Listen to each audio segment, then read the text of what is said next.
اللہ والصلاة والسلام علی رسول اللہ اما بعد بسم اللہ الرحمن الرحیم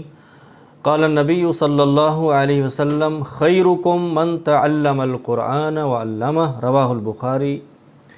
رسول کریم صلی اللہ علیہ وآلہ وسلم نے فرمایا، تم میں سب سے بہترین شخص وہ ہے جو قرآن سیکھتا ہے اور سکھاتا ہے۔ اس حدیث کو امام بخاری رحمہ اللہ نے صحیح بخاری کے اندر روایت کیا ہے۔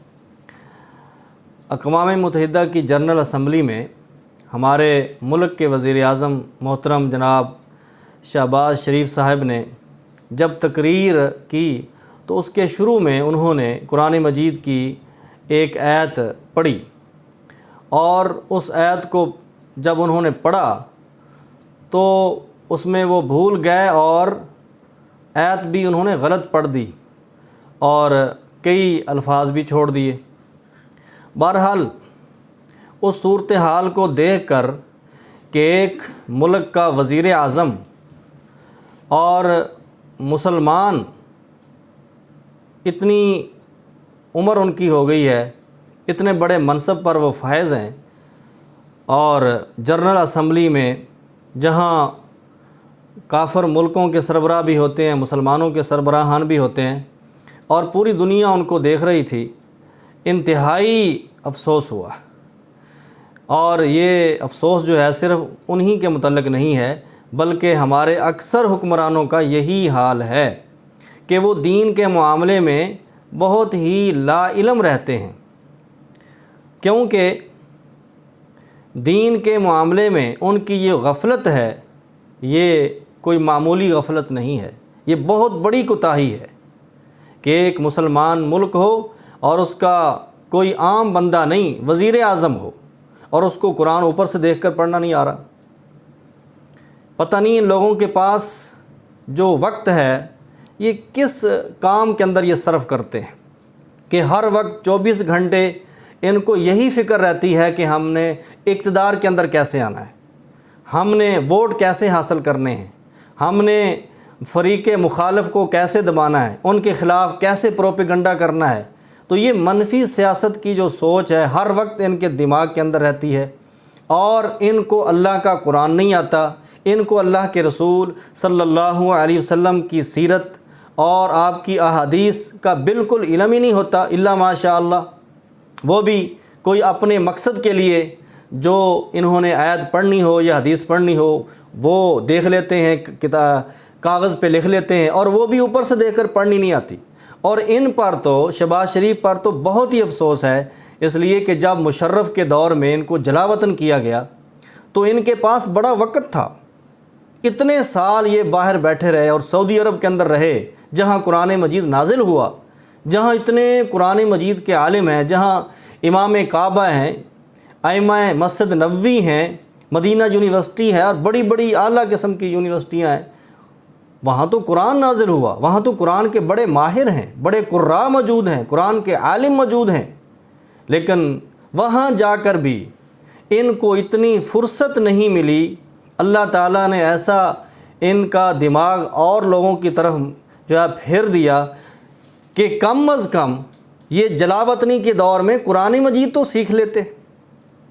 کم از کم ان کو اوپر سے دیکھ کر قرآن پڑھنا تو آ جاتا۔ بڑے ہی افسوس کی بات ہے، اور یہ صرف ان کا حال نہیں ہے، جتنے بھی حکمران ہیں جو وزیر اعظم بنتے ہیں، صدر بنتے ہیں، وزیر اعلیٰ بنتے ہیں، کسی شعبے کے وزیر بنتے ہیں، تقریباً الا ماشاء اللہ کوئی ہوگا خوش نصیب جس کو اللہ کا قرآن پڑھنا آتا ہو، اللہ کے رسول صلی اللہ علیہ وسلم کی سنت اور حدیث کو پڑھنا آتا ہو۔ تو میرے محترم بھائیوں، یہ چیز جو ہے بہت ہی افسوسناک ہے۔ دنیا کے اندر بھی دیکھو ذلت کا سامنا ہوا، جس بندے نے بھی ان کی تقریر سنی، ان کی ویڈیو دیکھی، وہ ان پر ہنسا اور افسوس کیا کہ وزیر اعظم کا یہ حال ہے۔ تو میں ان تمام حکمرانوں سے یہ التجا کروں گا، ان سے گزارش کروں گا کہ اللہ کے بندو کچھ وقت نکال کر، اگر آپ کو قرآن نہیں پڑھنا آتا تو آپ سیکھ لیں، آپ کے پاس وقت موجود ہے، اور ان کے علاوہ اور بھی کئی لوگوں کا اس طرح کا جو ہے وہ معاملہ پیش آیا کہ جب ان کو کوئی چھوٹی سے چھوٹی صورت پڑھنے کا موقع ملا تو یہ پڑھ ہی نہیں سکے، غلط پڑھ گئے۔ اتنی فحش غلطیاں قرآن مجید میں اوپر سے دیکھ کر، بڑے افسوس کی بات ہے۔ تو محترم وزیر اعظم صاحب، آپ قرآن مجید کو سیکھ لیں۔ اب عمر کیا ہو گئی ہے آپ کی؟ اللہ کے نبی صلی اللہ علیہ وسلم نے فرمایا میری امت کی جو اوسط عمر ہے وہ 60 سے 70 سال ہے۔ تو آپ بالکل اس اوسط عمر کے آگے چلے گئے ہیں، اور یہ عمر کسی وقت بھی ختم ہو سکتی ہے۔ لہٰذا آپ آخرت کی طرف بھی توجہ کریں کہ دنیا نہیں ہوگی، آخرت بھی ہے۔ دنیا کی نعمتیں حاصل کرنے کے لیے، اقدار حاصل کرنے کے لیے تمہارے پاس بڑا وقت ہے،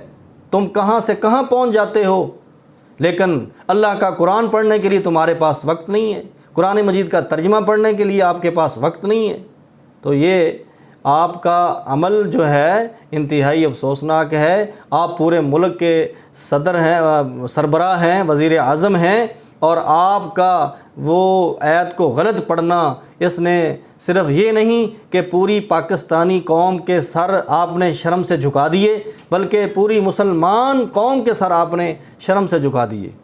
تو اس لیے اس طرف توجہ کرو اور اپنے متحد لوگوں کو بھی اس کا حکم دو، تاکہ وہ کم از کم قرآن مجید کو تو پڑھنا سیکھ جائیں، تاکہ دنیا اور آخرت کی ذلت سے آپ بچ جائیں۔ اللہ تعالیٰ سے دعا ہے کہ اللہ تعالیٰ ہمیں بھی قرآن مجید کو صحیح طور پر پڑھنے کی توفیق عطا فرمائے۔ وآخر دعوانا الحمدللہ رب العالمین۔